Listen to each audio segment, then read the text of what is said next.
Hello, my name is Franklin Wepner. You might have seen some of my other videos before. This is the first time I've made a video about this particular subject, theater. Most of my other videos have been dealing with gestalt therapy or kabbalah, stuff like that. And you can find them on the web. But people in the theater world probably haven't seen any of my videos at all. So that's why I have to say hello and announce who I am, Franklin Wepner. Okay, now you might wonder, what's my friend doing here? Well, we're going to deal with Sanford Meisner's acting technique here, and in most of those exercises you need a scene partner. Well, I don't feel like paying any actor to stand here and be my scene partner while I do 2 or 3 or 4 hours of explanation of all this stuff here. So my friend here has agreed to cooperate and be my scene partner in case I need a scene partner. It won't be quite what Meisner might expect, but we'll do the best we can, right? I don't even know his or her name. Just know he's been around in my house a while, and I thought I'd give him his debut, or its debut. All right. Anyway, so subject is Sanford Meisner's acting technique, and I'm referring particularly to his book, Sanford Meisner on Acting, which I've read, and I've begun to summarize, make notes, and summarize the main points here. In a sense, I'm doing exactly what Mr. Meisner would not want me to do at all, which is to be very intellectual about something which he says you're not supposed to be intellectual about at all.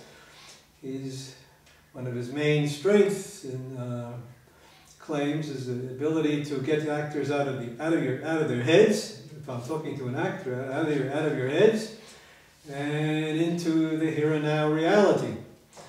And that's a wonderful goal. And I'm not here to disparage, to reduce the importance of Sanford Meisner. I think he's one of the great geniuses of his time, of our time.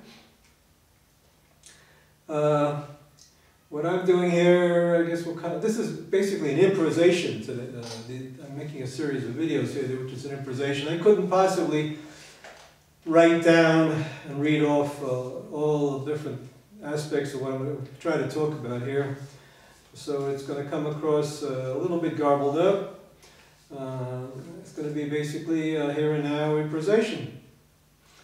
But I have an agenda here. I have a series of topics I want to deal with. So it'll be partly an improvisation and partly a lecture, a little bit of a show with my scene partner here. And as they say, fools step in where angels fear to tread. So I'm doing exactly what Sanford Meisner doesn't want me to do, which is to make a big intellectual operation out of his intuitive process. He's always telling actors, get out of your head, go into your instincts. It's all about the emotional content of the moments and things like that. And of course, that's not what I'm doing here.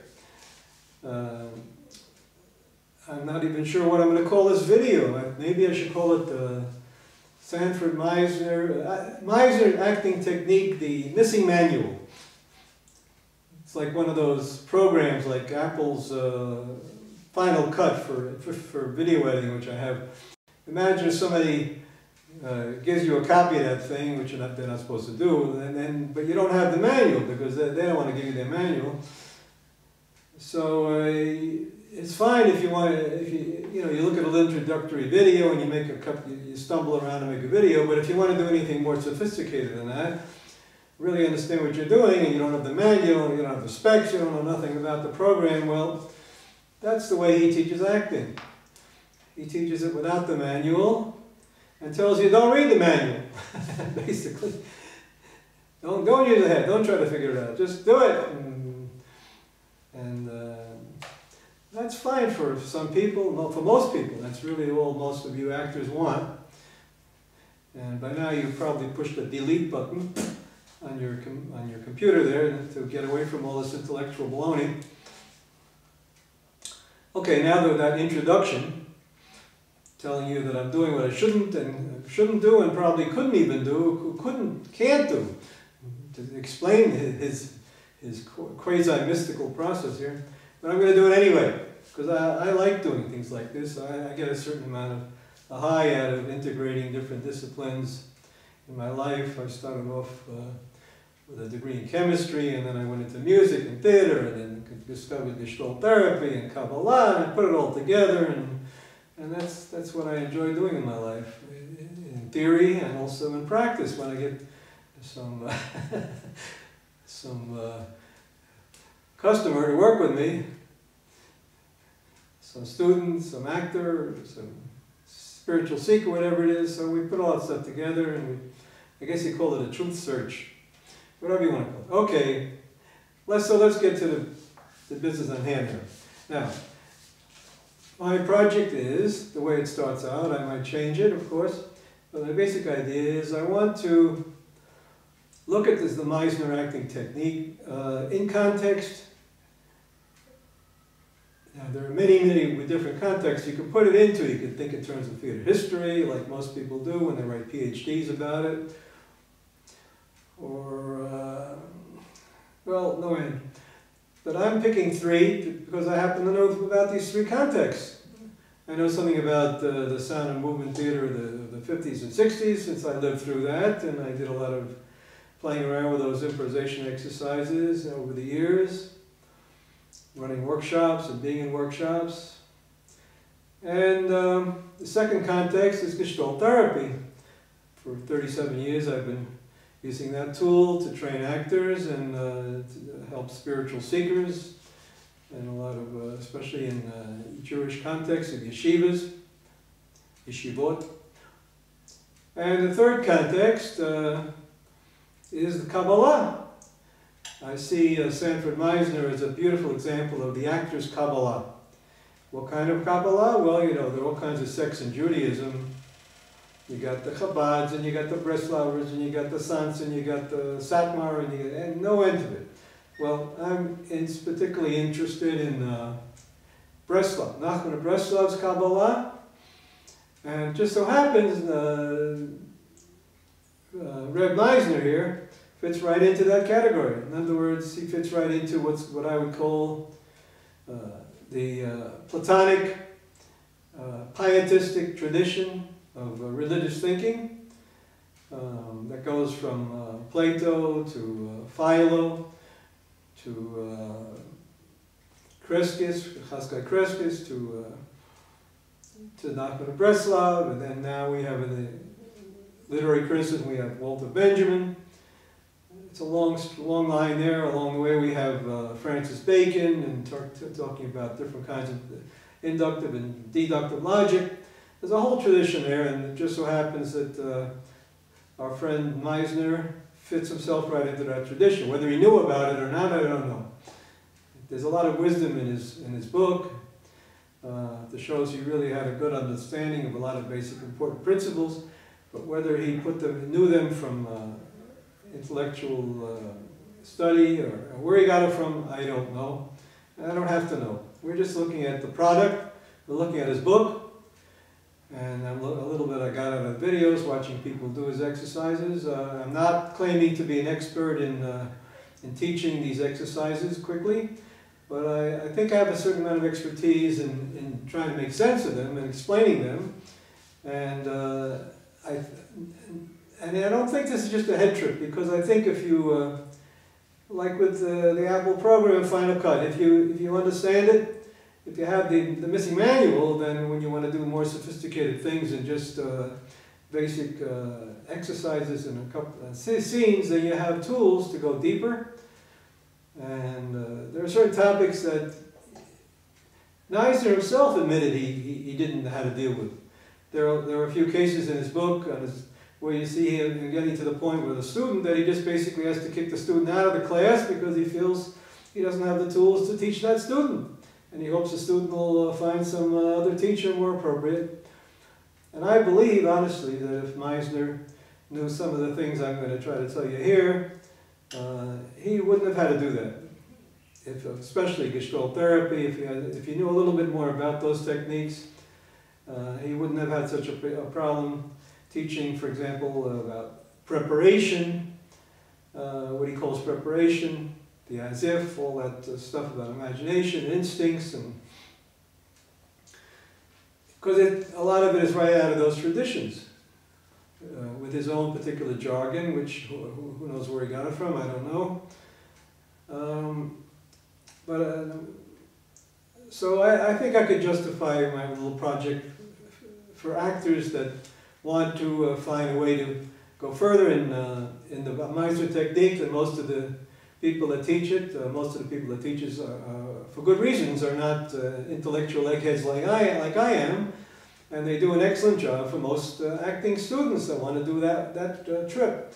But there are some people that like to go deeper intellectually, and for those people, especially people interested in relating it to the improvisational theater tradition and gestalt therapy and maybe even the kabbalah, might find this sort of approach interesting, rewarding, and worth the effort it'll take to understand it. This is not simple stuff, and even Meisner says it's not simple stuff, and a director named Pollock in the introduction to the book says it's not simple stuff, and it's not simple stuff. Although it can be done in a kind of a slick, simple way, as Meisner does it when he teaches it in this book, and a lot of the videos you've seen. But when you slow it down and get into what he's doing, we realize it's not simple stuff at all. Okay, that's enough of an introduction. So, what do you think? I still don't know what this guy's name is. Scene partner. We're going to start off here in our first project, in the first video here, is to talk about the group improvisational context of these exercises. In particular, the main focus of a lot of his teaching at the beginning is the repetition exercise. In case you haven't read his book, in case you don't know what I mean, don't know what I mean by the repetition exercise, how about my partner and I should demonstrate a little bit. This is not rehearsed, right? We haven't gone over this. This is totally improv here. I don't even know whether he's going to do it right, or I'll do it right. All right, so let's say I have a sentence here. I say, you have a gleam in your eye. Now he is going to repeat that sentence. I have a gleam in my eye. And I say, you have a gleam in your eye. And then he says, I have a gleam in my eye. Now, what's going on here? See, right away I'm not really doing the exercise, right? Because I'm stopping to add the commentary here. So it's like the mirror exercise. In the old days, there was the mirror exercise. One person does something, and the other person makes a mirror out of it, copies it exactly. Let's say, for example, if you are moving your head up and down, so I move my head up and down, and I do a mirror of you, moving your head up and down, and we're doing the mirror exercise, right? He did that pretty well. Not bad for a beginner. Now, that's a simple mirror exercise. Okay, now let's look at my notes here. All right. Now here are some things, if I'm teaching this actor here my exercise, I want to tell him, I want to make sure that he doesn't think about it too much. For example, if, let's say I'm doing my head up and down and he's my mirror, okay? So I do like this and he waits a while. What's going on, buddy? He says, well, I was thinking about the right way to do it. Now that certainly not supposed to do. You're not supposed to stop and think about it. You're not supposed to think about it. You're supposed to just do it. That's called waiting. Don't wait, just do it. Understand? Let's try that again, okay? Hey, now we got it. You got it. Very good. Okay. I should have some cat biscuits here to give you. Well, I can. All right. Have a cat biscuit. Thank you. Thank you. No. All right. Now, another thing. Let's say we're ready to do it. We'll do it again, okay? And let's say I'm doing this like this, and okay. Ready to do the exercise? Yep.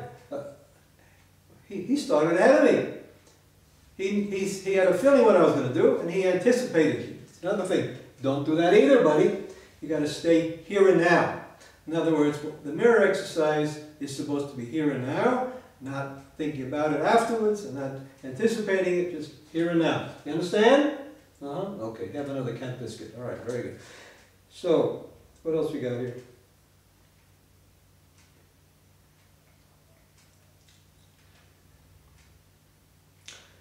All right, now the next thing, we could switch.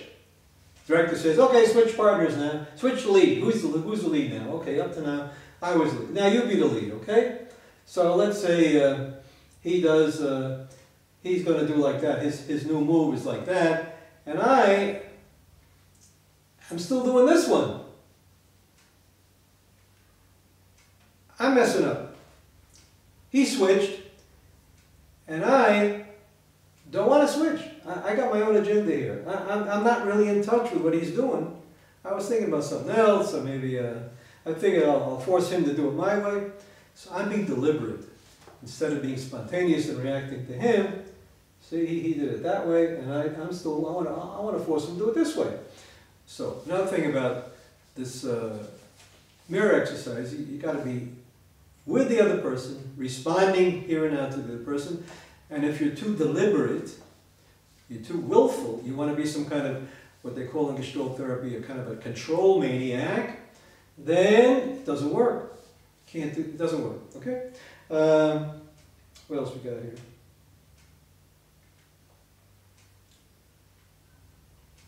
Now let's do one other version. Let's say, director says, let's do the leadless mirror exercise, where I'll copy you and you copy me, and at the same time. And we don't know where it's going to go, because you keep changing and I keep changing. Okay, let's see if we can do that. We never rehearsed this before. This might not work at all. All right, let's see now. Okay, who's going to start? I'll start.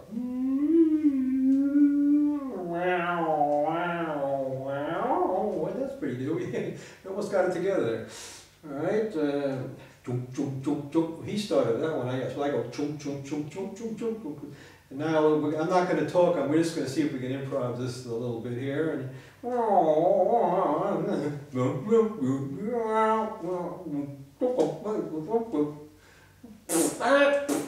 okay.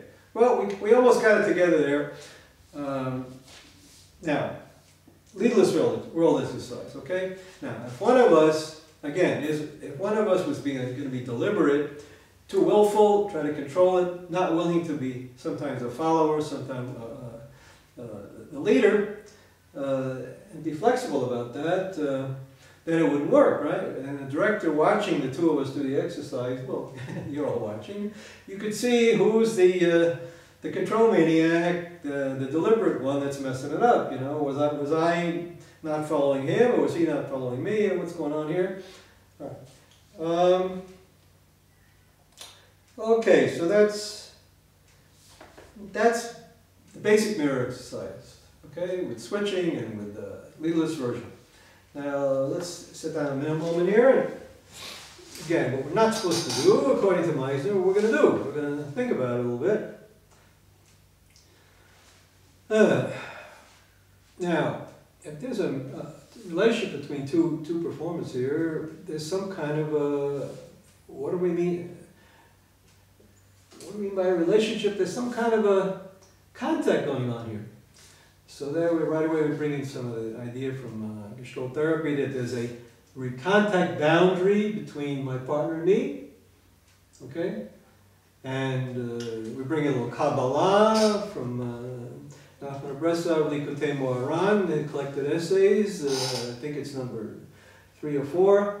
He talks about, I think he got it from Aristotle somewhere, I read someplace, but the idea that there are two birds, one bird, if there's a moment of contact, if I look at my partner's fuzzy ear over there, so it's like a bird is coming out of my head and a bird is coming out of his ear, and they meet in the middle, and the two birds make love there, and that's a moment of contact, a moment of reality, contact boundary. And in a good relationship with a lot of contact, then there's a gazillion birds going back and forth and a very living boundary between them, a contact boundary, relationship. Okay? That's one way to think about it. All right, so if that contact boundary isn't there and the relationship isn't happening, then this exercise ain't going to work. All right, so here we took one little example of how a simple mirror exercise involves right away complicated theories. What is contact? What is reality? Things like that. So not simple stuff.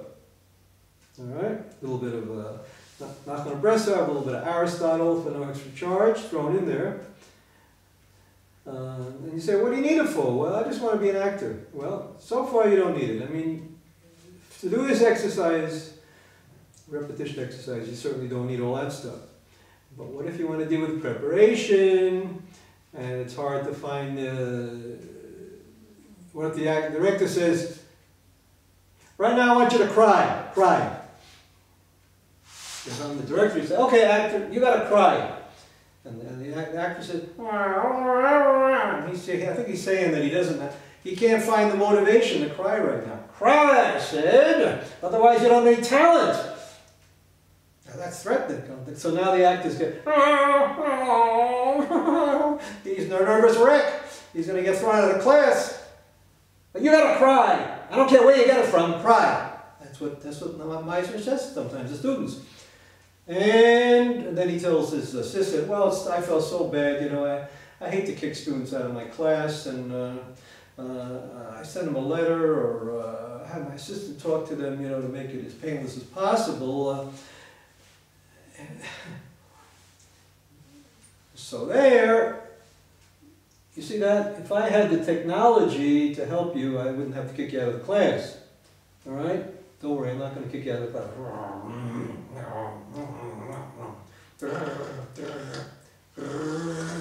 Okay, so now we're friends again. Okay, what's next?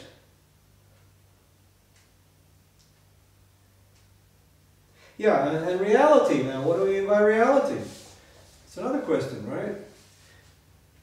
If I remember correctly, here are some of the general foundations of Meisner's technique. He says, the foundation of acting is the reality of doing and not mental manipulations. Of course, that's what we're doing right now is mental manipulations. But he says the foundation of acting is the reality of doing. And which reality is he talking about? Is he talking about Taliban reality, Al-Qaeda reality? Is he talking about Christian reality? Or is he talking about Karl Marx's reality? Or voodoo reality in the heart of Africa somewhere? I mean, there's so many different ideas of reality. Well, that's where the gestalt therapy is a helpful tool here. The gestalt therapy idea of reality fits right in. At least I think it does. I hope to show you it does. What is the gestalt therapy idea of reality? What is reality for gestalt? If you look at gestalt therapy verbatim by fritz Perls, or the other book of Gestalt Therapy by Perls, Heffelheim, and Goodman. Either of those books, you'll find reality defined, lo and behold. And it doesn't include everything. Reality, according to Gestalt Therapy, is what you experience in the outer zone of awareness. Awareness, key word. Outer zone of awareness.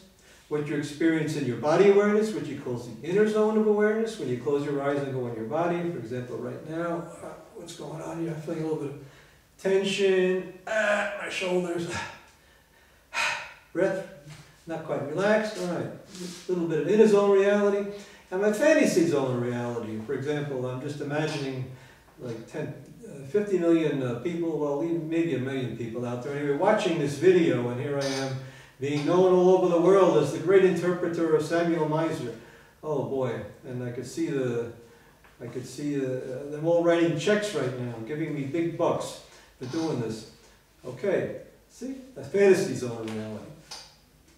3 kinds of reality, and according to Gestalt Therapy, that's all the reality there is. Everything else is a variation of that, somehow derived from that.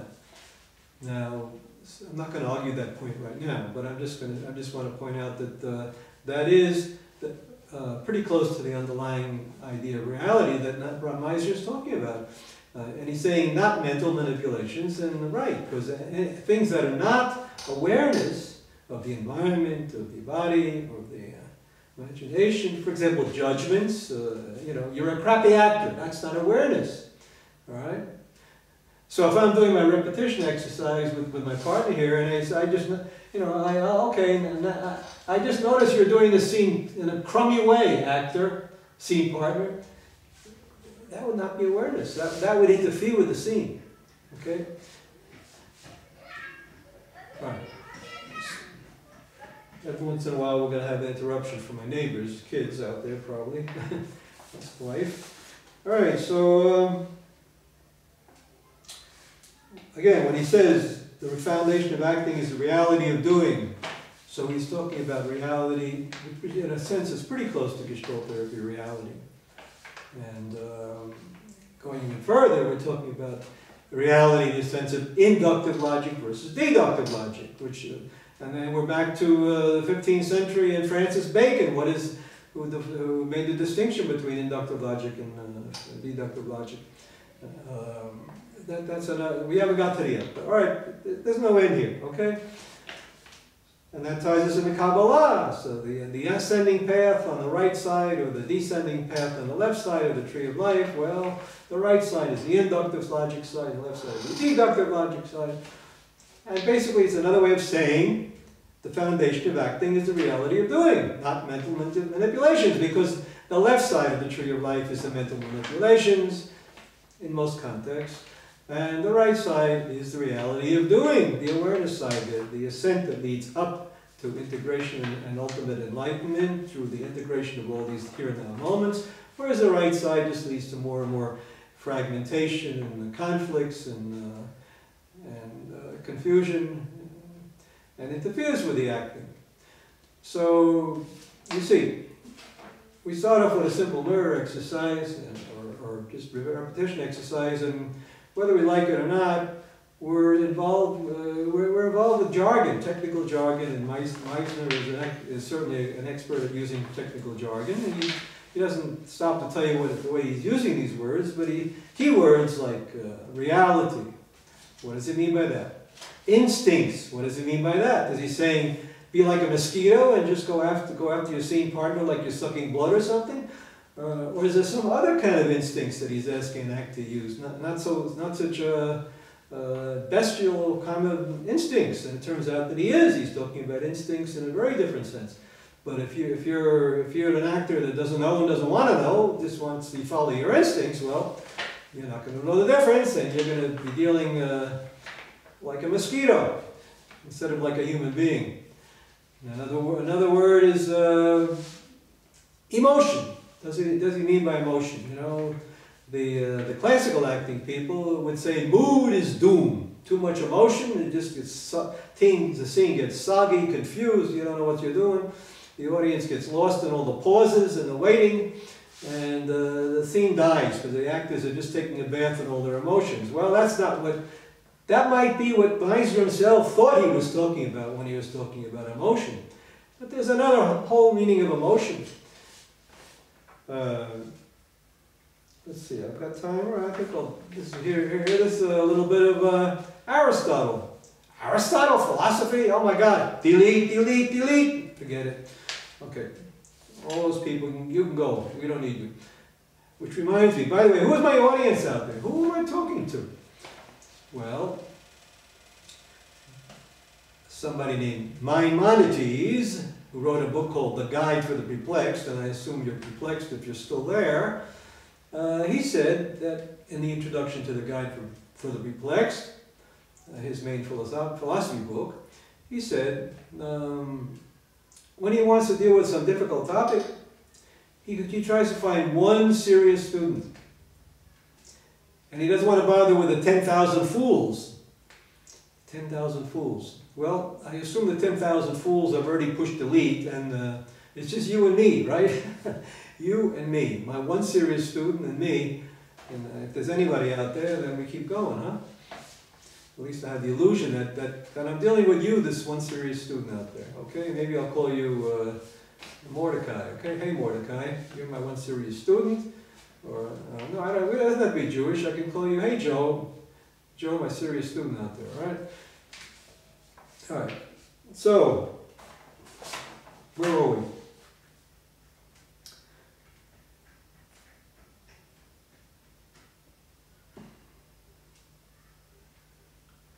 Okay, now it's the same old mirror exercise, going back to there again, or the repetition exercise, where people are going back and forth saying the same thing over and over again. What's going on there? He says that if you do that a while, somehow it's a beginning. And what's the reality, or whatever it is that's coming out of that, will gradually unveil itself, reveal itself to you. Now that's very profound. So he's talking about a very important process here. That's the basis of a lot of profound philosophical and especially dialectical philosophy thinking and kabbalah. You know, let's just do that, demonstrate that one more time, okay? Okay, friend. All right. So I say, hey, you got a hair on the end of your nose, and he says, I got a hair on the end of my nose. And I say, you got a hair on the end of your nose. And he says, I got a hair on my end of my nose. And I say, you got a hair on the end of your nose, etc., etc., etc. If you're my scene partner out there, you got a hair on the end of your nose, and you said, you got a hair on the end of your nose. Well, I don't have a hair on the end of my nose. I use a scissors to cut them out, you know, or a tweezer, I pull them out. You know.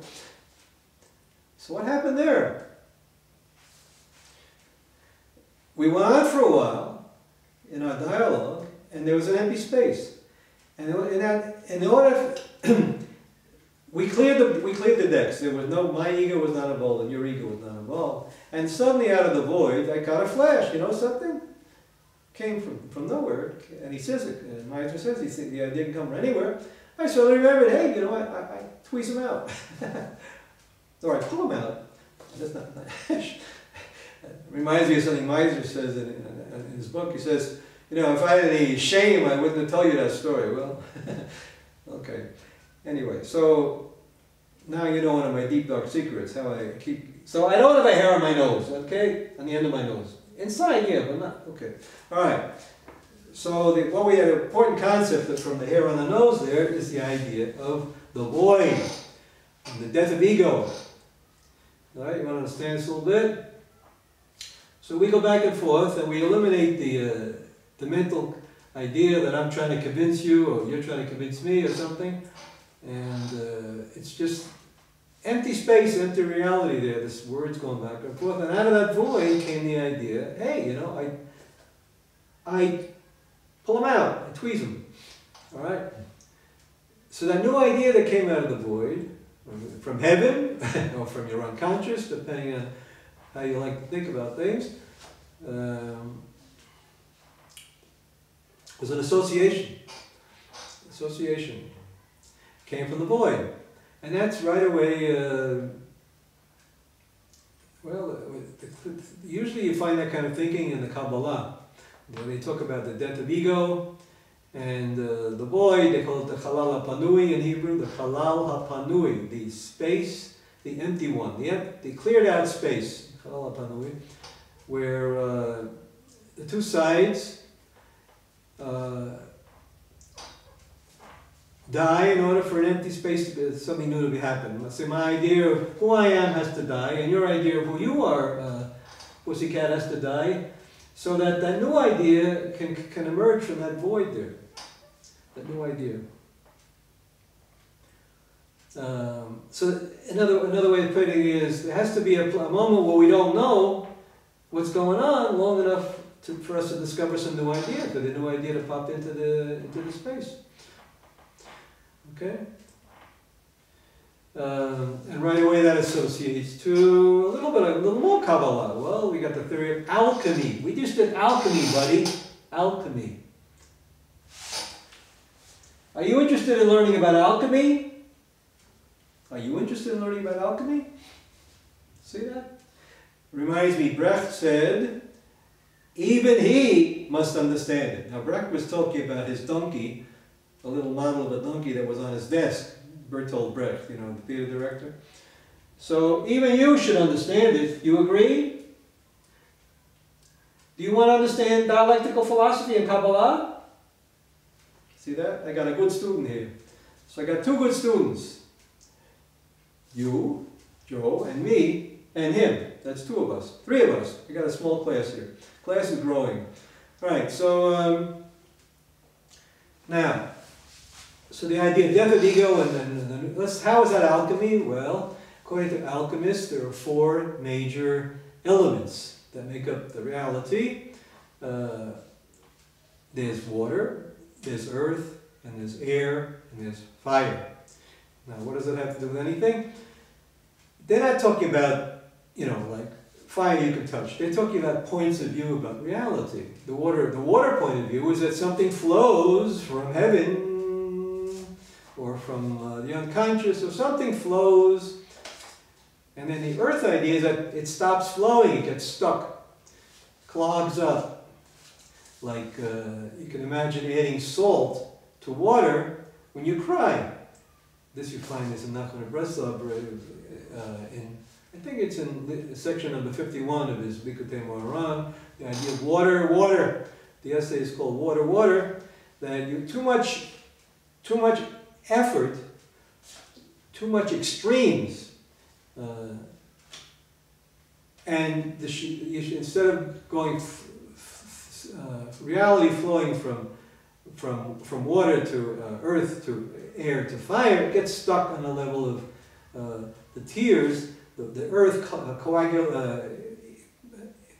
corrupts, makes impure the water, and the water congeals into earth, and the earth then it gets stuck and it doesn't flow. And then, so what has to happen is the next is the air stage. How does that work? Well, let's say we're doing our exercise here, and we get instead of we're doing the exercise properly, we get some kind of an ego trip here, an ego trip there. Too much ego. I'm being too much Franklin. You're being too much pussycat, and we're both being deliberate. We're not here and now reacting, working off of each other. Then that flow from water to earth, to air, to fire gets stuck, and we get to an impasse, extremes. We get to yelling at each other, or arguing, whatever. Instead of the here and now responsiveness that should be happening, the whole process gets stuck. And then, when it gets stuck at the extremes, in order to get out of that, it needs to open up a little space, the empty space, which is the air, the empty space, the void. And into the void comes the new idea, which is the fire. So we just did that here. When we do, every time we do this exercise here with the two sides back and forth, repeating each other, we open up that, the thing gets stuck, doesn't go anywhere.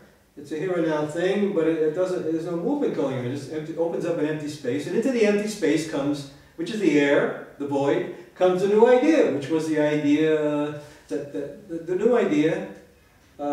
So the idea of him, the pussycat, and me, Franklin, has to die in order for the new idea of us, or whatever it is that's moving the relationship forward, to come out of that into the next stage.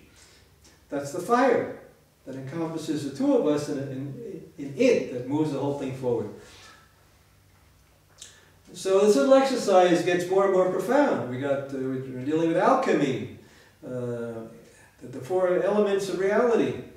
That's the Jewish version, and we have the Christian version, a guy named Paracelsus, if you're into Christian philosophy, theology, in the 16th century. At the same time, the Jewish rabbi Luria in Palestine was coming up with his theory of alchemy and the Lurianic Kabbalah. So we got a guy named Paracelsus was looking at the same thing from a Christian point of view, and he was more of a chemist. He also looked at it biologically and tried to understand what's going on.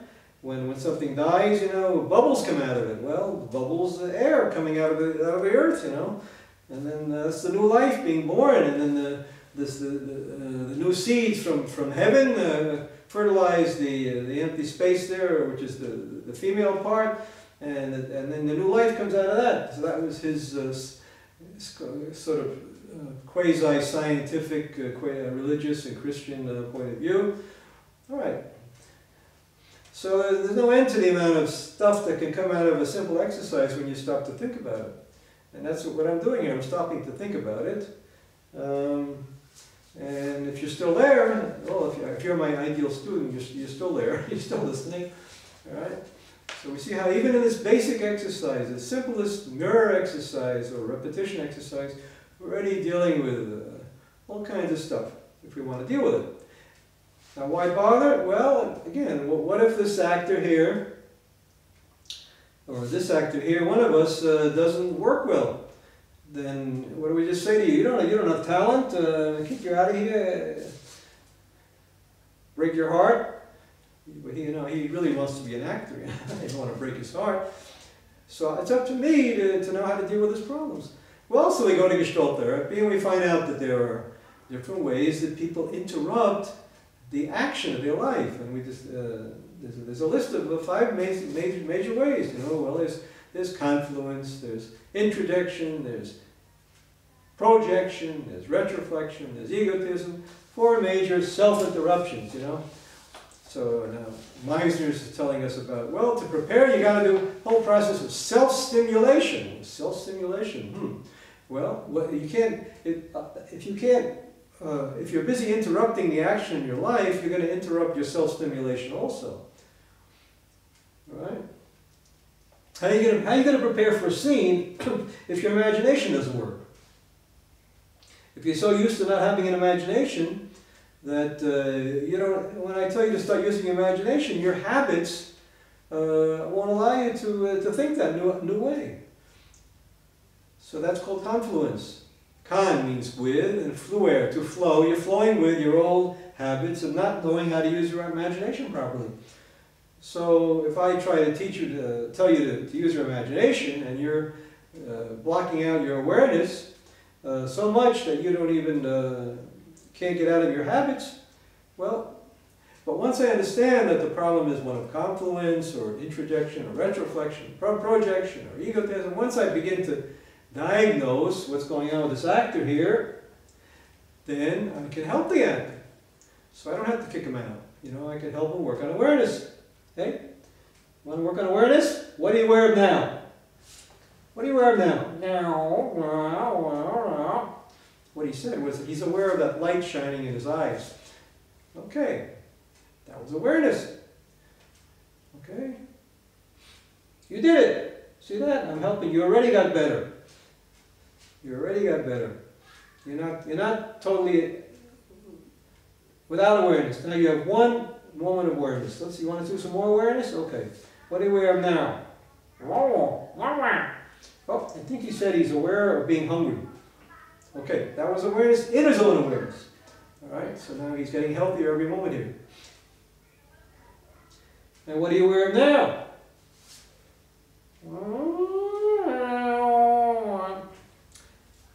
He said he's aware of a fish dinner. He's hoping I'm going to give him some of that salmon in the fridge. Well, that's for me, buddy. You just get cat food. Alright? In fact, since you're imaginary, you don't even eat anyway, so it's a big idea. But he can imagine anything he wants, since we're playing, this whole thing is a game. Right? We're using our imaginations. Now, again, it's another word that Meisner uses all the time. Imagination. What does it mean by imagination? Well, it's another story. All right, so you see, it's endless here. But that's what I'm doing here. I'm kind of tripping on Meisner here, tripping on him. And I'll keep going here in my context. What's your leads? So far we covered alchemy, we've covered a little bit of kabbalah, we covered a lot of gestalt therapy. All this in the context of Meisner's technique.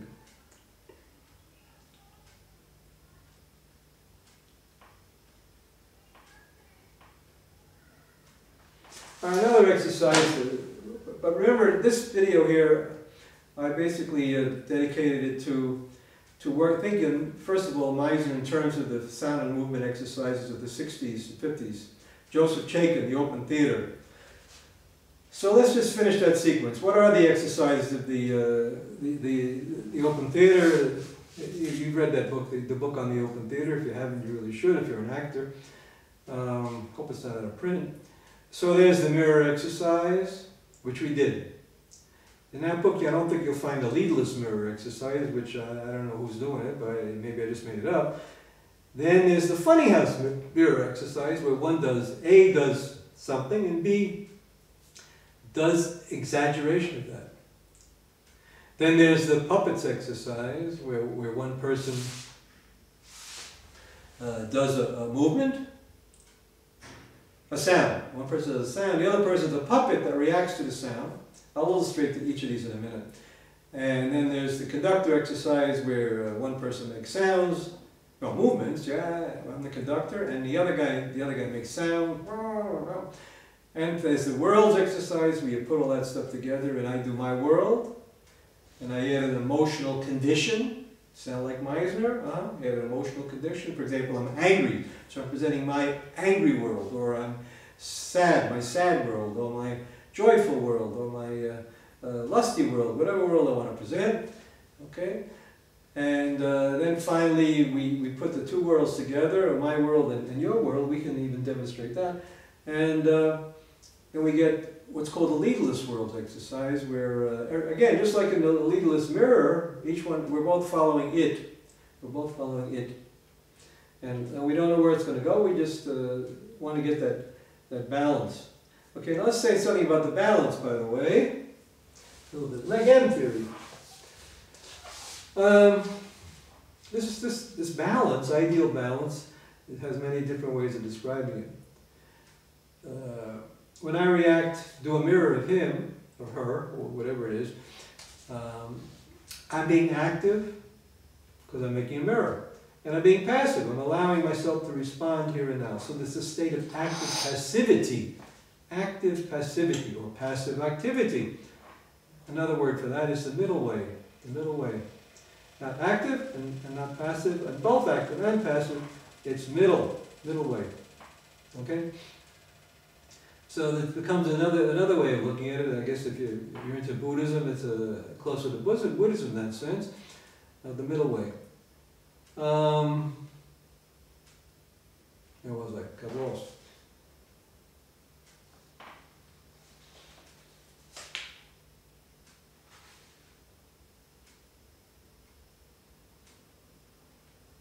All right. Middle way. So let's just take a little moment and a couple of minutes. We got another about 10 minutes on this tape, this video, if I'm accurate here. So let's take each of those exercises in a little more specifically. Let's say what the funny house mirror exercise. We did the regular mirror. Here's the funny house mirror exercise. So let's say he's going to do. Let's see. I need a prop for this one. You ready? We rehearsed it. This one we rehearsed. All right. You're gonna brush your teeth. Remember that? How we did that? Yeah. He's brushing his teeth. Okay. That's he's the lead. He's doing a simple naturalistic activity, a small scale. Okay. I'm going to take that, pretending a funny house here, like a warped mirror. You know, and I have a point of view here. Right? See, I sound like Meisner, bell should be ringing. They have point of view approach. Okay. So I'm going to have a point of view of exaggerating. My point of view is I'm going to exaggerate your move, okay? So you're going to do a little one, and I'm going to do, I'll do it at the same time. Ready? Here we go. We did it, okay? We can do the opposite. You know, you could do a big one. And I can do a little one. There we go. This is getting more and more ridiculous, huh? Okay. But I think I'm still on the track here, if you're following me. Alright, so got it? Funny house mirror exercise. Point of view approach. So when you when you do the repetitive exercise, repetition exercise, you know, I say,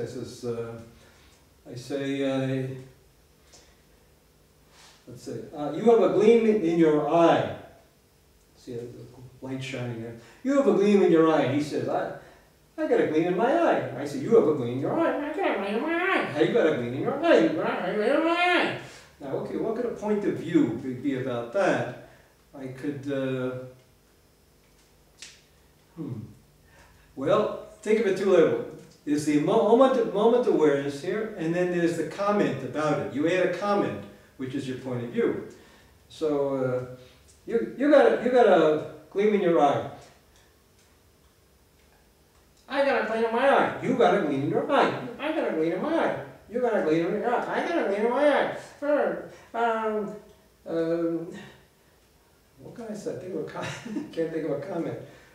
Point of view would be a comment about that.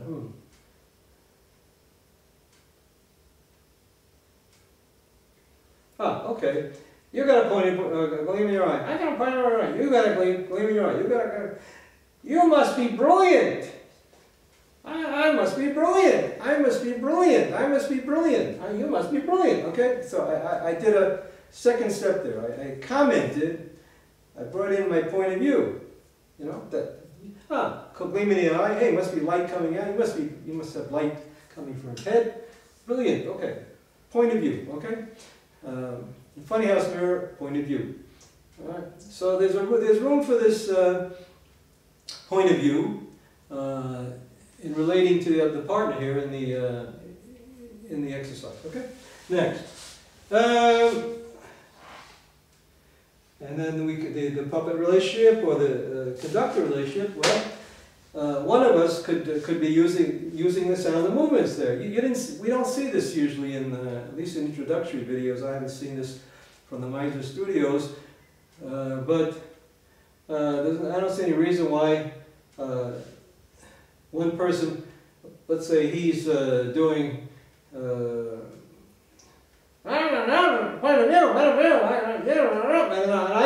I could take that and make it into sound movement. And I'm still with you. I'm still with my partner there. I'm still with my partner, except I translated his words into movements. All right, and vice versa. I could make the movements. I could go. I could make a movement like that, and he could react like a. And again, there'd be that here and now, give and take relationship going on. And that's a dimension. Now right away, here we got to something that I didn't see at all in the video that I saw of Meisner teaching. And again, I just saw the very beginning, basic stuff.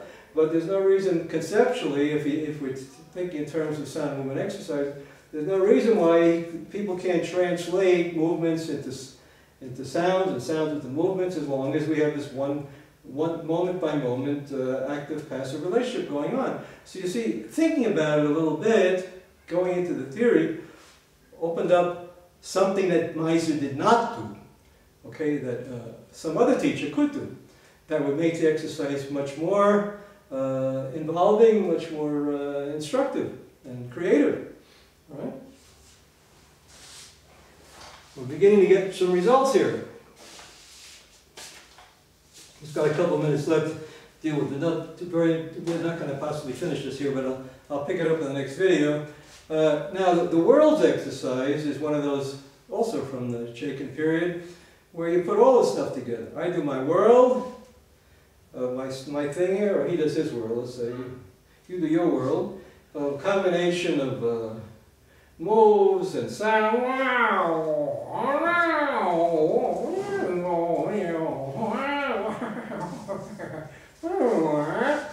And how am I going to relate to that? Well, I can do it with him, we can make it into a duet. And copy him, or I can do the opposite. I can try to restrain him, as though he's crazy, and I'm trying to keep him. I provide opposite relationship. And that's one of the things that you do see in the Meisner, one of the students. He's illustrating how you could do the opposite, and that still could be a way of being involved in a repetition exercise or something, this give and take, here and now exchange there, by doing the opposite. Okay? And then finally, running out of time here, last thing is the world. You could add a preparation to that, an action. In my world, let's say if I'm doing a world here, I'm not just being angry, I want to break something, I have an objective, I want to break things, I want to break the world, break this, and break that, and break you, and break everything. Okay, I added an action, an objective, obstacle. I want to break the world doesn't want to be broken. Okay? So I added an emotion, what he calls an emotional condition, an action, and then the other partner can also do the same thing, either with my world or against it, or all kinds of relationships. You could be, any of my movements could be made into sounds, any of my sounds could be made into movements, and there's no end to the possibilities here that open up in this sound and world way of looking at this repetition exercise and your own point of view. And all right, so we got up to the point here. The next exercise would be adding an independent activity, for which you might have got from Hagen technique, the basic object exercise. But that's a different story. So I just wanted to make, so far in this first video, I don't know how much still on? Yeah, it's still on. Just to show how a lot of Meisner, basic Meisner stuff comes right out of the sound and movement world of the 50s and 60s. And you don't need to think about method acting so far. And the big battle he had with Meisner, with Lee Strasberg, and interpreting Stanislavski this way or interpreting Stanislavski that way. Conceptually speaking, what Meisner gives us in the book Meisner on Acting, a lot of it, most of it, comes right out of can in some way or other be related directly or indirectly to the sound and movement exercises of the 50s and 60s that were being done by the Open Theater and groups like, Schechner's Performance Group, all those groups back then, Iowa Theater Lab. I had the privilege of working with Richard Schechner in his workshops, and I certainly learned a lot from that. I want to thank Richard. Thank you for getting me started in this crazy business. All right. So that's about it for the first video. Like I said, the focus here has been on the sound and movement. The next video, I'm going to focus a lot on the gestalt therapy, much more on that, and that might take one video, might take a couple more, I don't know. And then after that, I'll get to the breslav kabbalah, the likutei moharan, the collected essays of nachman of breslav. If you're interested, you can check out. I already have many hours of commentaries on likutei moharan on the internet. Just go to I would say go to my website, franklinwebster.com, but that's been hacked probably. Probably some Breslaver didn't like what I said about nachman of breslav, I don't know. But it's been hacked anyway, I don't know who hacked it. And in the meantime, until it's repaired, you can find all my videos on vimeo.com, vimeo.com. You can find some of it, a lot of the videos on YouTube, just by going to my name, Franklin Webner. And some of it's on YouTube, some of it's on MySpace. But Vimeo, Vimeo, just go there and type in Franklin Webner, and you'll find many hours of discussion of a lot of theater things, a lot of gestalt therapy things, and a lot of things, especially a lot of stuff about likutei moharan and the breslav tradition, which even though I'm critical sometimes, I find enormous amount of value in each of these teachers. I've devoted a lot of my life to these people, like, Fritz Perls and now Meisner and nachman of breslav. These are great teachers. Even though sometimes I try to go a little further than they did in certain directions, I certainly have the greatest respect for all these people. So I don't want to give the wrong idea that I'm mocking anybody. I'm just simply showing that these people who, even though they were great, there were areas that they could be expanded upon, and we can learn a lot how we have to, certain things we need to avoid. We need to be careful how to interpret what they say so it doesn't put us in the wrong direction, a direction which they obviously did not intend in the first place. Okay, so thank you. That's it for now.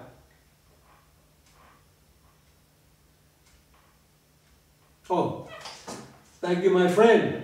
Say goodbye to the folks. Okay.